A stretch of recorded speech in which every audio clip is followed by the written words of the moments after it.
est à l'occasion de rappeler la menace bien réelle du réchauffement climatique et la nécessité d'agir pour limiter les effets. La journée mondiale du climat est célébrée le 8 décembre de chaque année. Raphaël Golota Lama, activiste environnementaliste, dit ressentir un sentiment mitigé suite à cette journée. C'est un sentiment mitigé, surtout en cette célébration du 8 décembre 2021, dans la mesure où nous sortons de l'une des plus grandes conférences des nations, cette fois sur le changement climatique, qui n'a abouti à des résultats auxquels, en tant qu'activiste, je m'y attendais.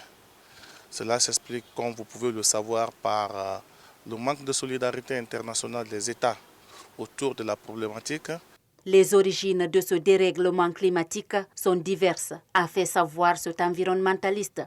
Nous ne sommes pas sans savoir aujourd'hui que c'est cette quantité importante de CO2 ou de méthane ou d'autres métaux compris dans l'atmosphère qui fait que nous nous rendons compte qu'il y a cette chaleur.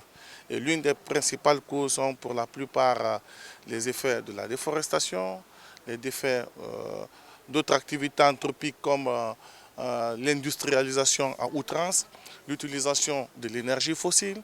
Je veux parler de beaucoup d'autres choses qui sont à la base de ces changements climatiques.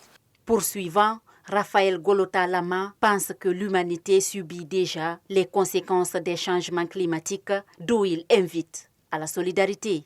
Ces conséquences, on parle du réchauffement climatique, je parlais de la rareté des pluies, je parlais de l'incidence sur la pluviométrie, donc le calendrier agricole, je parlais des inondations que nous rencontrons aujourd'hui, je parlais évidemment des feux de brousse que nous avons au niveau de la Méditerranée.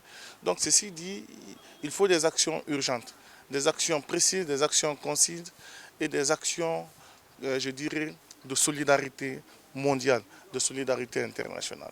Chaque pays a un rôle à jouer dans la lutte contre le changement climatique. Pour la Guinée, Raphaël Golota Lama invite à essayer de mettre en place des programmes et politiques réalisables de développement allant dans le cadre de la protection de la biodiversité.